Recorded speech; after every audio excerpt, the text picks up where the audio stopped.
বন্ধুরা, ঘটক মশাই এসেছে তারার সম্বন্ধ নিয়ে রাজবাড়িতে। দেবীপ্রসাদের মা বলছে দেখবেন পাত্র যেন কুলীন বংশের হয়, না হলে এই হাগরের মেয়ে তো অনেক আগেই আমাদের মান সম্মান খুইয়েছে। কান্তর মা বলছে ছোট, মুখ সামলে কথা বল, বয়স তো অনেক হয়ে গেল কিন্তু একই রকম রয়ে গেলি। ঘটক মশাই বলছে পাত্র খুবই ভালো, কিন্তু আপনাদের মতো এতটা ঐশ্বর্য নেই, মানে এতটা অবস্থা ভালো না। দেবীপ্রসাদের বউ বলছে ওই তারার কপালে এত ভালো পাত্র জুটবে। সত্যর বউ সত্যকে ডাকছে, সত্য বলছে তুমি ডাকবে আর আমি শুনবো না, এমন কখনো হয়েছে? আমার মনে হয় তারার জন্য সুপাত্রই পাওয়া গেছে। ভবানী বলছে সত্য ঠাকুরপো, তোমাদের আলোচনা হয়ে গেলে আমরা আসল কথাটা শেষ করে নিই। সত্য বলছে হ্যাঁ বৌঠান, আমি তো চন্দ্রমণির সাথে সেই কথাই আলোচনা করছিলাম। দেবীপ্রসাদের মা বলছে রাঘবেন্দ্র লাহিড়ী। দেবীপ্রসাদ বলছে এমন কাউকে তো আমি চিনি না। তাছাড়া আপনারা এত চিন্তা করছেন কেন? আমাদের রানীর যেসব কাণ্ড, একের পর এক অধর্ম, ধর্মে সইবে না।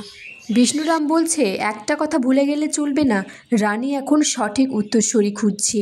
তোমার সিংহাসনের দিকে একবার হাত বাড়ালে কিন্তু তোমার সিংহাসন তুমি পাবে না। রঘুরাজা দেওয়ান মশাইকে বলছে এই যে রাজা নবাব সিরাজ, এ কিন্তু একদম বন্ধু নয়, বরং যে নিজের সিংহাসন অন্যের কাছ থেকে ছিনিয়ে নিয়েছিলেন।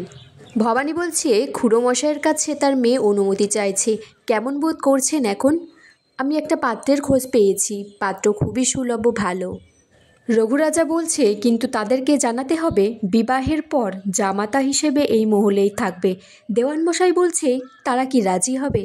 তখন পাইক এসে খবর দেয় জগৎ শেঠ মহাশয় এসেছেন সাক্ষাৎ করার জন্য।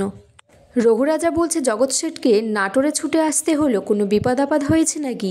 জগৎ শেঠ বলছে অপমান। ভবানী বলছে আমি আপনাকে আমার বাবার মতো দেখি, এত বড় দুঃসাহসকার, খালি একবার নামখানা উচ্চারণ করুন। ভবানী বলছে আপনি কি আমাদের নতুন রাজার কথা বলছেন, সিরাজউদ্দৌলা? দেওয়ানমশাই বলছে কিন্তু তিনি তো সবে সিংহাসনে বসেছেন। জগৎ শেঠ বলছে হ্যাঁ, তিনি ধরাকে সরাজ্ঞান করছেন। সিরাজ জগৎ শেঠকে বলছে শুনেছি যে রাজকোষের অর্থ নাকি আপনার কাছেই থাকে, আমি যদি যুদ্ধ করতে চাই আপনার কাছে হাত পাততে হবে আমাকে। জগৎ শেঠ বলছে আপনি কার সাথে যুদ্ধ করতে চাইছেন সেটা না জানলে অর্থ প্রদান করা সম্ভব নয়। তখন সিরাজউদ্দৌলা জগৎ শেঠকে একটা থাপ্পড় মারে।